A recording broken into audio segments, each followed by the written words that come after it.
Okay, folks, we're gonna begin the press conference this morning. Just a very quick housekeeping issue. For anyone that's going outside, I was just asked if you could stay away from the scaffolding. We don't want any bricks falling on anybody's head or anything, so just be respectful of them. The reason we're here this morning is because, as most of you in here know, last month the Executive Council voted to reject a contract with Planned Parenthood by a vote of 3-2 for approximately $1.8 million. And it's in our opinion that since that time, Planned Parenthood has engaged in a campaign of mistruths and distortions about what the rejection of that contract really means to the access to health care for women. And so we're here this morning to talk about some of those distortions, some of those mistruths, because we believe that was done in an effort to mask what the real bottom line is, and that is that the citizens of New Hampshire don't want their tax money going towards the largest provider of abortion services, and that's Planned Parenthood. And so here with us this morning to talk about those things will be Kolb from Cornerstone Action. We have former Congresswoman Marilyn Musgrave, who is here representing the Susan B. Anthony list. And we also have a woman by the name of Catherine Adair, and she is a former employee of Planned Parenthood. So with that, I would like to introduce at this time Kolb from Cornerstone Action.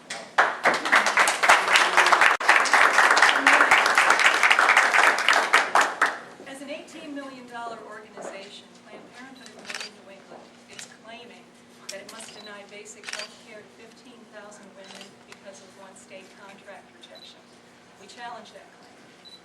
If Planned Parenthood of Northern New England is right, and basic routine health care is lower priority than abortion services, salaries, marketing, administration costs, and public policy work, none of which have undergone any publicized reevaluation since the contract was rejected.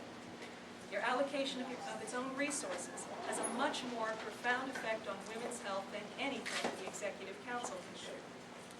A Planned Parenthood of Northern New England representative has said, patients who used to come to us for their pills now have to walk away. This does not tell the whole story.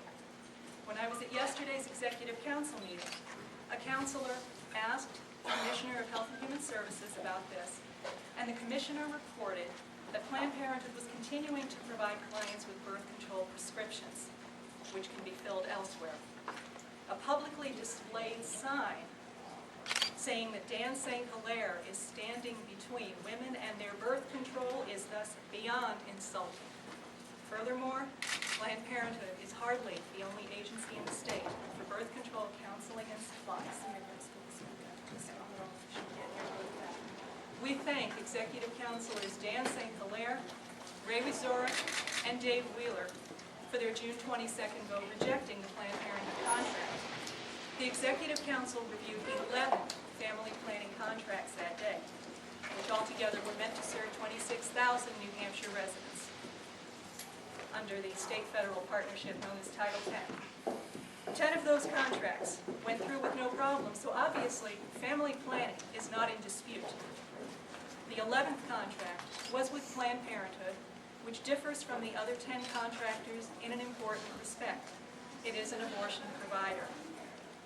We know that the U.S. Supreme Court has ruled that abortion is a constitutionally protected choice. Taxpayers who do not support this can make a choice of their own. Don't fund it.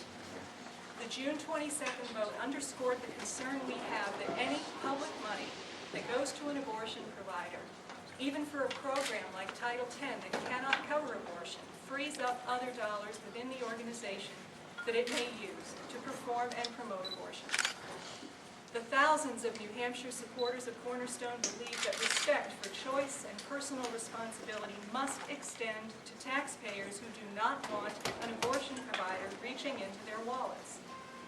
The choice not to fund Planned Parenthood frees that organization to examine its own business model and figure out how, with $18 million in income according to its annual report, and over $10 million in assets according to its IRS findings, can carry out its mission.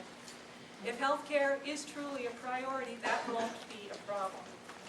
Instead, we see a campaign that threatens clients with loss of services, That is coming from Planned Parenthood of Northern New England, not from the state of New Hampshire.